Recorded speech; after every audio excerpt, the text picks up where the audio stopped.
মাত্র 999 টাকায় ঘরের তেল এভাবে সাজানো সম্ভব? একটি মাত্র কম্বো প্যাকেজে পাচ্ছেন একসাথে এত কিছু। আমরা আপনাদের দিচ্ছি একটি অসাধারণ ওয়াল ডেকোরেট কম্বো অফার। চলুন এক নজরে দেখে নিই কি কি থাকছে এই কম্বোতে।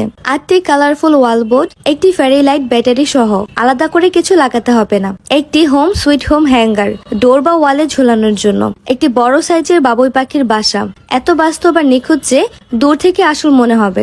আরো থাকছে লম্বা একগুচ্ছ আর্টিফিশিয়াল মানি প্লান্ট লতা, যা বাসাটিকে আরো বেশি প্রাণবন্তন করে তোলে। একটি প্রিমিয়াম হুক, সহজে ঝুলানোর জন্য, ড্রিল মেশিনের ঝামেলা ছাড়াই। চলুন দেখি কিভাবে সাজাতে পারেন এই পুরো সেটটি। প্রথমে আমি বাবুই পাখির বাসাটি ফেরি লাইট এবং লতা পাতা দিয়ে সাজিয়েছি। তারপর পাশে আমি আমার পছন্দ অনুযায়ী ওয়ালবোর্ড গুলো বসিয়েছি। প্রতিটি ওয়ালবোর্ডের পেছনে বোথ সাইড টেপ দেওয়া আছে, ড্রিল করার ঝামেলা নেই। সবশেষে হোম সুইট হোম হ্যাঙ্গারটি আপনি চাইলে দরজার পাশে অথবা ওয়ালের একপাশে সেট করতে পারেন। এভাবেই মাত্র 999 টাকায় আপনি পেয়ে যাচ্ছেন ঘর সাজানোর জন্য চমৎকার ও stylish home decorate set. Order করতে ইনবক্স করুন এখনই।